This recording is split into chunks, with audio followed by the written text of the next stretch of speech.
¿Hay riesgos de una escalada militar incontrolable entre Rusia y Ucrania? Esta semana, Estados Unidos y el Reino Unido autorizaron a Ucrania a atacar suelo ruso con los misiles de largo alcance que ya le habían suministrado. De hecho, Kiev ya disparó este armamento en las últimas horas. Según informaron varios medios, la decisión de Washington y Londres responde al despliegue de tropas por parte de Corea del Norte para ayudar a Moscú en el terreno de combate. El ministro ruso de Relaciones Exteriores, Sergei Lavrov, sostuvo que la decisión demuestra que los países occidentales desean una escalada del conflicto que se inició, recordemos, en febrero de 2022, con la invasión rusa de Ucrania. En respuesta, el presidente ruso Vladimir Putin firmó el martes un decreto que amplía las circunstancias en las que su país podría recurrir al uso de armas nucleares. Vamos a analizar este momento del conflicto. Estamos para eso en línea con el doctor Elvio Rosselli, ex embajador de Uruguay ante la ONU, ex presidente del Consejo de Seguridad de la ONU en el año 2016. Doctor Rosselli, ¿qué tal? Buen día, ¿cómo le va? Un gusto saludarlo, como otras veces. Buen día, Romina. Encantado de oírla. Una primera consideración quizás antes, previo a estas últimas novedades. Capaz que viene bien pasar en limpio brevemente el estado del conflicto, ¿no? Antes de estas últimas novedades de esta misma semana. A ver, yo tengo unos apuntes acá y usted me agrega lo que le parece o me corrige. En agosto, Ucrania lanzó una ofensiva en territorio ruso y ocupó parte de la región de Kursk, ¿verdad? Rusia respondió militarmente, pero todavía no recuperó la totalidad de ese territorio. Corea del Norte, aliado de Rusia, desplegó unas 11.000 tropas en esa zona, según el Pentágono.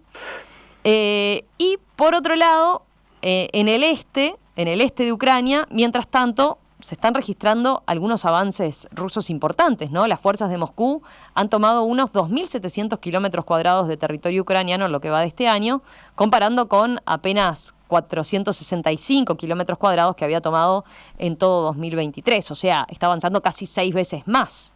A ver, ¿qué le parece este raconto que hago? ¿Qué agregaría? ¿Qué corregiría? Gracias, Romina. Yo diría que lo que le falta es el principio. A ver. Que no hay que olvidar. Esta es una guerra de agresión que inició Rusia atacando a Ucrania. ¿No es cierto? Entonces, sí. Todo lo demás, digo, el avance ucraniano sobre el territorio ruso es parte ya de un conflicto bélico. Claro. Pero no hay que olvidar por dónde empezó. Perfecto. Porque lo encuadra de otra manera. Y quizá acá viene... corresponde recordar a lo que había dicho aquel primer ministro francés de principios del siglo XX, ¿no? La guerra es un asunto demasiado serio para dejarla en manos de los militares, que es lo que estamos diciendo. Las guerras son actos políticos.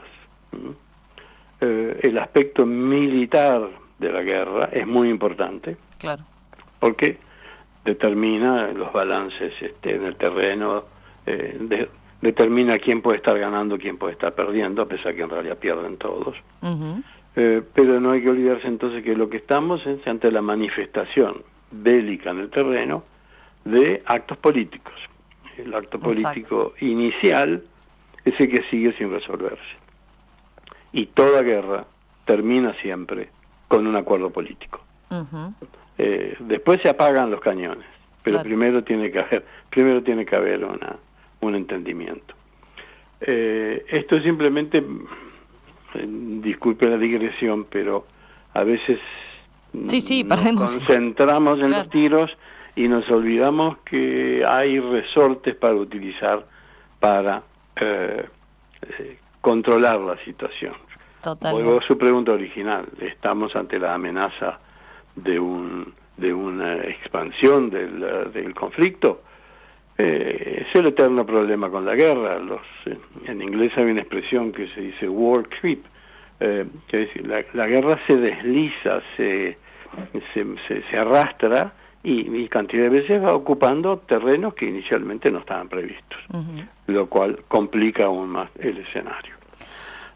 Ahora, sí. No, le iba a preguntar o sea, lo que sí para tener presente, digamos, es cierto que la ofensiva rusa se había acelerado en los últimos meses, ¿no? Y que Ucrania estaba, o por lo menos las tropas ucranianas, un poco con la moral más débil, ¿no? De acuerdo a lo que veían que estaba avanzando Rusia, ¿no? Creo que desde el principio, o sea, allá en febrero del 22, se decía, y mucha gente lo ha dicho y vale la pena recordarlo, que esta es una guerra que Ucrania no puede ganar y que Rusia no puede perder. Claro. O sea, como que es una guerra que ya sabemos desde su inicio cómo va a terminar. Rusia no puede perder porque está ahí. Rusia está ahí, al lado. Tiene todo el territorio, tiene toda su fuerza, que su performance militar haya sido casi que un fiasco, una sorpresa. Eso es un factor adicional.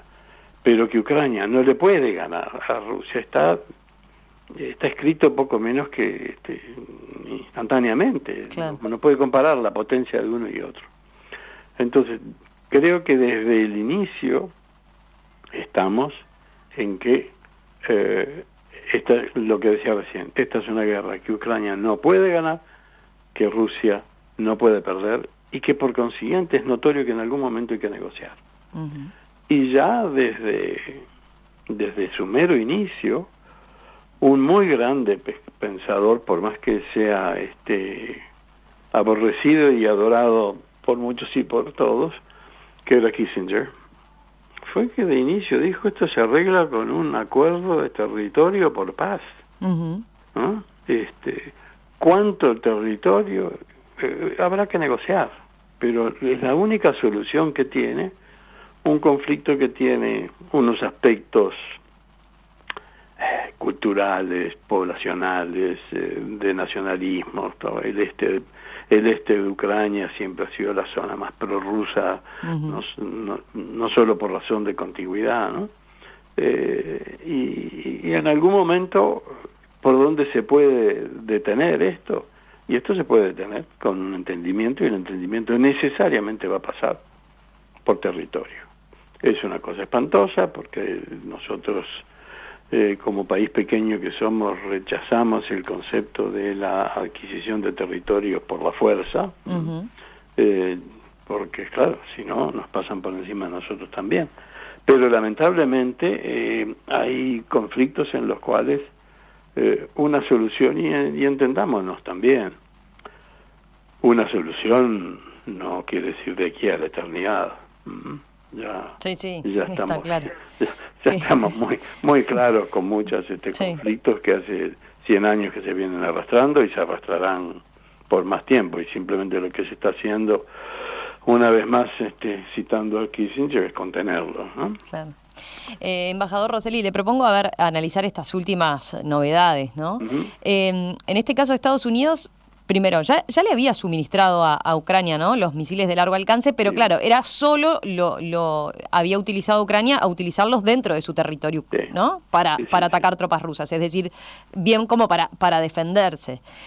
Pero claro, Kiev, Ucrania venía reclamando, ¿no?, desde hace meses que le permitieran este otro paso, que les permitieran dejar utilizar estos misiles contra territorio ruso, y bueno, y ahora lo logró. Primero, ¿qué cambió para que se diera esta autorización? ¿Cuánto juega este contexto que no es del todo favorable a Ucrania, quizás? Quien conozca la respuesta a su pregunta, que levante la mano. Todo va para especular, ¿no? ¿Por qué Biden, luego férreamente haber sostenido que no quería bajo ninguna forma que los famosos ATACMS los usaran para golpear a Rusia al interior del territorio, cambió? Respuestas fáciles. Y bueno, Biden perdió la elección, entonces ahora que los ucranianos queden con las manos libres y que arregle Trump el lío, ¿no? Otros que, bueno, tampoco es tan grave, los ATACMS llegan a unos 300 kilómetros de distancia. Rusia tiene retirado de esa franja, digamos, lo esencial de sus pertrechos, de sus centros logísticos importantes. O sea, como que no sería relevante el daño que puedan causar es un daño táctico, pero no es un daño estratégico. Eso es una posible beta, acompañada de aquello, bueno, esto le fortalecería a Ucrania la mano para negociar, le permitiría a lo mejor, si esa incursión en la zona de Kursk fue motivada como una apuesta a ganar una carta para intercambiar en las eventuales negociaciones, bueno, yo te abandono el territorio que te ocupo, me abandonas el territorio que me ocupas, en fin, ¿no? Eso puede ser un aspecto ahí dentro de la negociación. Puede ser un aspecto, el quid pro quo, ¿no? Cambiemos. La otra, a ver, yo no soy un experto en guerras, pero con estas armas lo que Ucrania sí puede lograr es distorsionar el suministro de todas las líneas de logística, o sea, suministro de materiales de guerra, de tropas. También puede servir para expulsar un poco a los coreanos, ¿no? Porque ahora tenemos antes de que la OTAN decidiera, o Estados Unidos decidiera que pueden usar los proyectiles más allá de sus propias fronteras, también Rusia ya apareció con 10.000 coreanos del norte, ¿no? Que ciertamente no tienen nada que hacer en esta región del mundo. Sí. ¿Qué rol están teniendo allí esos efectivos norcoreanos? Permítame excusarme detrás de aquella vieja frase que dice que en la guerra la primera víctima es la verdad. No está muy claro.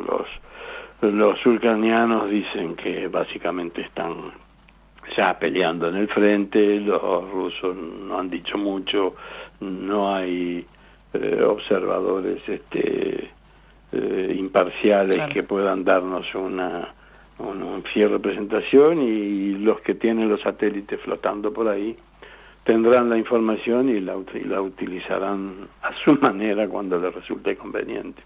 En este momento es muy difícil saberlo, Digo porque recordemos que ese argumento fue uno de los explicitados, ¿no?, por el gobierno de Estados Unidos para dar esa autorización, ¿no? El hecho de que tenían estos 10.000 efectivos, 11.000 tropas de Corea del Norte como aliado de Rusia, allí interviniendo, ¿no?, haciendo ese despliegue. Si no era la excusa, podía ser cualquier otra también. Claro, también, como suele ocurrir en estos conflictos. Sí, lamentablemente. Me quedo con está clarísimo lo que usted dice, ¿no? Bueno, las especulaciones son muchísimas. Ahora, una tiene que ver con esto, ¿no? Lo que sorprende de que estemos a tan poco del traspaso de mando y que Biden tome una decisión de este tipo, ¿no? Sin embargo, bueno, lo que se señala puede ser que lo que esté haciendo Biden sea dejar mejor parado a Ucrania, digamos, o al menos ayudarlo a mantener sus posiciones en este momento para cuando asuma Trump y eventualmente plantee un acuerdo de paz. ¿Eso es lo que podría llegar a estar? Podría, como estamos especulando, podemos soltar nuestra imaginación a distintas posibilidades, ¿no? Atarle un poco las manos a Trump, fortalecer la posición negociadora de Ucrania antes de soltarles la mano, pobrecitos, porque como algunos de nosotros sostenemos desde hace varios meses, la filosofía imperante parece ser: pelearemos hasta el último ucraniano.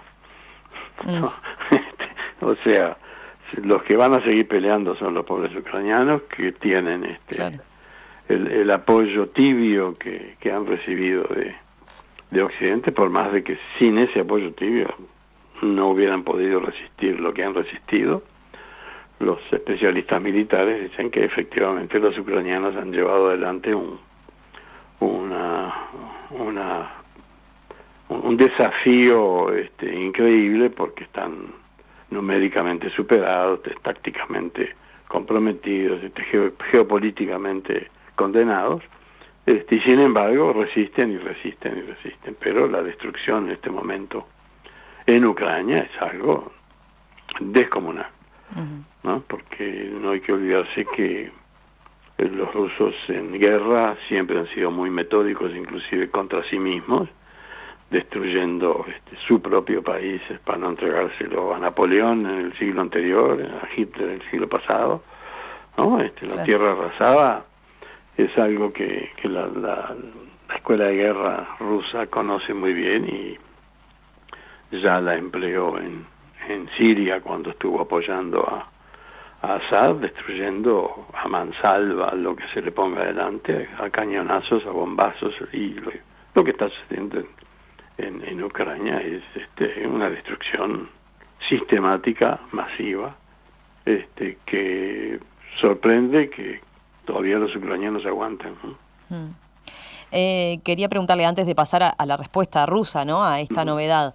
El hecho de que el Reino Unido haya ido por igual camino que Estados Unidos, ¿no? Que haya habilitado el uso de estos misiles, en este caso de otro tipo de armamento, pero de su propia fabricación, que cumple el mismo objetivo, ¿no? También son misiles de largo alcance, para también hacer lo mismo, ¿no? Para poder atacar directamente territorio ruso. ¿Le sorprendió o era de esperar y es de esperar que ahora se den como distintos pronunciamientos en cascada? No. Si Estados Unidos abre la mano, que es un poco el patrón de la vereda, como gustaba decirse en mi infancia, si el patrón de la vereda larga la mano, los otros chicos van a hacer lo mismo. Y ahí Gran Bretaña inmediatamente siguió la línea norteamericana, y Alemania no tiene muchas opciones, Francia a su manera va a seguir un poco en la misma línea, pero lo que creo que va a estar sucediendo es que como hay una escalada, Europa empiece a preocuparse mucho, o mucho más, porque ahora, además de una escalada con un avance ruso en el terreno, por el oeste de Europa, aparece nuevamente el señor Donald Trump. Exacto. Con lo cual, Donald Trump no es un europeísta, no le tiene ninguna simpatía a Europa, y él ya ha dicho que él arregla esta guerra en 24 horas. Para hacerlo en 24 horas, las opciones son muy pocas, ¿no? Es decirle a los ucranianos, deténganse porque no ven más nada de apoyo nuestro. Pero, ¿no ven más nada que dijo? Perdón. De apoyo nuestro. Claro. Pero vaya uno a saber, a ver, aquí en esto, Romina, la opinión que uno, o que yo pueda tener, vale 50% menos de la que cualquier otra persona, porque estamos, gran parte de nosotros, sin disponer de la información necesaria para saber efectivamente qué es lo que está pasando en el terreno. Entre ellos, quizá es su siguiente pregunta: ¿cómo reaccionar ante el anuncio ruso de haber cambiado su paradigma nuclear y ahora haber ampliado la famosa área, o el punto en el cual su doctrina le permitiría el uso de armamento nuclear? Ese terreno, digamos, el tema del uso del armamento nuclear es una espada de Damocles que tenemos desde junio de 1945, cuando se explotó la primera bomba atómica. Si le parece, hacemos un breve corte y enseguida volvemos con ese tema para entender eso, ¿no? Estaba visto que la respuesta rusa se venía, no iba a quedar así, pero bueno, vamos a tratar de entender eso. ¿Qué cambia ahora con este decreto de Vladimir Putin? Porque otras veces también ya ha hecho estas advertencias, ¿no? Enseguida continuamos hablando con el embajador Elvio Rosselli. La guerra en Ucrania subió de intensidad esta semana. Estados Unidos y el Reino Unido autorizaron a Kiev a atacar suelo ruso con los misiles de largo alcance que ya le habían suministrado. En respuesta, el presidente ruso Vladimir Putin firmó el martes pasado un decreto que amplía las circunstancias en las que su país podría recurrir al uso de armas nucleares. Bueno, sobre entre otras cosas, qué riesgo hay de una escalada militar incontrolable, sobre cómo hay que entender esta autorización de Estados Unidos, sobre qué podría pasar en una instancia de negociación, si llegara a darse tal como plantea Donald Trump. Bueno, es que estamos conversando con el doctor Elvio Rosselli, ex embajador de Uruguay ante la ONU, fue presidente del Consejo de Seguridad de la ONU en 2016. Embajador Rosselli, quería preguntarle, a ver, lo que decíamos respecto a, bueno, esta respuesta de Rusia, ¿no? ¿Qué cambia concretamente? Ya no es la primera vez que actualiza esta doctrina nuclear Rusia, ¿no? A raíz de alguna amenaza, pero ¿qué cambia o le da importancia realmente a los aspectos que cambian? Mire, yo debo entender, o siempre entiendo, que los actores son gente seria. Y si los rusos dicen lo que dicen, yo debo tomarlo con mucha seriedad, no quepa la menor duda. El tema a partir de ahí es, bien, es extraña también esa... Si fue extraño que Biden deba autorizarse el uso de los ataques cuando viene un cambio de presidente, también es extraño que Rusia cambie su doctrina nuclear precisamente justo antes que el nuevo presidente de los Estados Unidos asuma. Claro. Entonces, yo diría que hasta el 21 de enero esto es un elemento a registrar, pero a guardar a que el 21 de enero ya al día siguiente de asumir el mando el presidente Trump converse, ¿no? Claro. Hay mucha gente que conversar. O sea, yo diría, en lo inmediato de pasado mañana seguimos donde estamos. Ahora, como la guerra a veces tiene sus dinámicas propias, como puede suceder muchas veces, que algo se descontrole, bueno, habrá que estar muy atento. Pero acá cada uno, acuérdese una vez más, vuelvo a lo del principio, que von Clausewitz decía que la guerra es una continuación de la política, pero por otros medios. Esto es político. Entonces, es un elemento político a tener en cuenta, con impacto en lo táctico militar, y lo mismo fue los Estados Unidos autorizando el uso de los proyectiles, una decisión política con influencia en lo táctico militar. Ambos elementos van a tener que ponerse juntos encima de la mesa en algún momento, pero para eso hay que conversar. Y hasta el momento las conversaciones, que se sepa, no están sucediendo.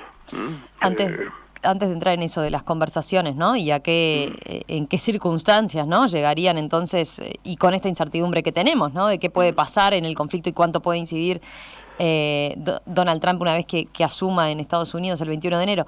Quería preguntarle, a ver, usted lo mencionaba recién en el bloque anterior, desde 1945, cuando se da la primera bomba nuclear, siempre hemos estado, ¿no? Con esta amenaza, con esta advertencia.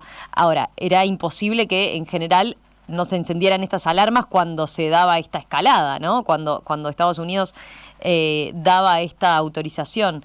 Mi pregunta es, de todas formas, más allá de esta incertidumbre, ¿hay un riesgo real o es también esto parte de una guerra retórica, ¿no? Que es en definitiva cómo se ha manejado hasta ahora, ¿no? Este tipo de amenazas. El riesgo de confrontación es un riesgo real. Simplemente que hemos vivido durante 50 años con un riesgo real cotidianamente. La gente dice que en los años 50, tanto en Europa como en Estados Unidos, la gente permanentemente vivía asustada por la inminencia de una guerra nuclear. Después nos fuimos todos acostumbrando y hasta después ya decidieron que no había que construir más refugios, que todas las prácticas que se hacían contra los bombas. O sea, el ser humano se acostumbra a muchas cosas. Pero el riesgo siempre es real. Siempre es real. Hasta por la fantasía de que nos puso aquella vieja película del Doctor Insólito, ¿no? Que un loco se desacate claro, en el comando de una de estas bases de cohetes y decida lanzar lo que se le ocurra. Que el riesgo es real. No tenemos por qué espantarnos y asustarnos, pero no podemos tomarlo con liviandad. claro. Por eso que decía recién, esto hay que conversarlo, ¿no? Está Sí. bien, por suerte hoy día, por más que en la superficie no, por debajo de la superficie, hay numerosísimos canales de comunicación entre Estados Unidos, Rusia, China, India, qué sé yo, y numerosísimos canales. Desde los canales más secretos de los servicios de inteligencia, a los canales más sociales de los encuentros informales, las llamadas telefónicas, todo lo que se quiera, pero que trasvasamiento de información a un nivel muy elevado y muy reservado existe continuamente, existe. Y es importantísimo que todas esas líneas de comunicación se mantengan, porque son las que permiten precisamente calmar las aguas de arriba, de la superficie, y asegurarse de que esto no se desalinee demasiado. Claro. Ahora, es una expresión de un deseo también, ¿no? Sí, no sí. les puedo garantizar que nada No, de claro. esto. Por supuesto. Pero está bueno esos entretelones, digamos, que Sí. nos hace tener presentes, ¿no? Sí, sí, sí. Le iba a preguntar también, a ver, decíamos recién, para llegar a la negociación que con la que se especula que se podría dar después de que asuma Donald Trump, es probable que Putin también se vea tentado, ¿no?, a intensificar la guerra para quedar mejor posicionado en una negociación impulsada por Trump, ¿no? Digo, pensando en la misma lógica detrás de lo que decíamos anteriormente, ¿no? Que ¿por qué Biden estaría tratando de dejar mejor posicionados a Ucrania a la hora de negociar? Sí, ahí habría que ver toda una parte de una especie de análisis táctico estratégico de guerra que me supera, pero digamos Rusia en este momento aparece más fortalecida porque ha hecho avances, ha detenido la ofensiva ucraniana en la zona de Kursk y ha hecho avances en el este, en el Donbass, recuperando. Son pocos kilómetros cuadrados, pero son varios kilómetros cuadrados que ha recuperado. O sea, también se podría decir, bueno, Rusia está en una posición más fuerte ya, y esto otro, lo del umbral nuclear, refuerza esa posición que ha ganado en el terreno, como decir, bueno, hasta acá lleguen ustedes, ¿no? O sea, todo está muy librado a interpretaciones. Y por eso que decía recién, es necesario que la gente converse, ¿no? Porque para que esto pueda estar controlado, la posibilidad de ejercer controles tiene que darse a través de un diálogo, ¿no? Si todos monologamos, no vamos a ir lejos. ¿Qué grado de que efectivamente ocurra ese diálogo le asigna, pensando en este nuevo escenario, ¿no?, de Donald Trump? Yo diría que el diálogo sería más posible una vez que haya asumido el presidente electo Trump y esté ya con su equipo sentado en la Casa Blanca y pueda entonces conversar con unos y con otros para, como gusta decirse ahora, ir poniendo los patitos en línea, ¿no? Eso también presupone que tiene que haber una voluntad de resolver esto de la única forma posible que se solucionan las guerras, que es a través de un acuerdo político. La naturaleza de ese acuerdo político, la extensión que pueda tener, lo que pueda significar de concesiones territoriales, las garantías que se quieran poner, los diplomáticos que hemos trabajado mucho tiempo conocemos toda una serie de procedimientos para los cuales se puede comenzar a hablar, ¿no es cierto? Sin ir más lejos, cuáles serían los puntos esenciales de acuerdo, a partir de ahí cómo se mantiene este acuerdo, qué garantías son necesarias para que el acuerdo funcione, cuál es el rol de los estados garantes, cuán confiables son, en fin, todo tipo de cosas que es necesario ir montando de a poco. De la misma forma que una guerra no estalla de golpe, ¿no? Una guerra siempre tiene elementos preparativos, la paz tampoco estalla de golpe. La paz hay que ir preparándola, y para ir preparándola hay que discutir una cantidad de cosas. Lo que puede hacerse teóricamente bastante rápido es un cese de hostilidades. Un cese de hostilidades es una decisión política que dice, bueno, apaguen los cañones, quietito todo el mundo donde está. Pero eso mismo ya es una decisión política mayor. Y para llegar a esa decisión política mayor hay que conversar antes también. ¿Y quiénes tienen que conversar? Y los patrones de la cancha. Acá tienen que conversar claramente Estados Unidos, Rusia. Como no pueden hacerlo solos, van a tener que venir acompañados, cada uno con alguno de sus mejores amigos, para hacer de todo esto un esfuerzo conjunto, donde ganan todos, donde pierden todos, y donde salgamos de este atolladero. ¿Cómo ve la postura de Zelensky en torno a... O sea, ¿es favorable a negociar? Yo entiendo, por lo que leo, lo mismo que ustedes, que Zelensky no es favorable a negociar.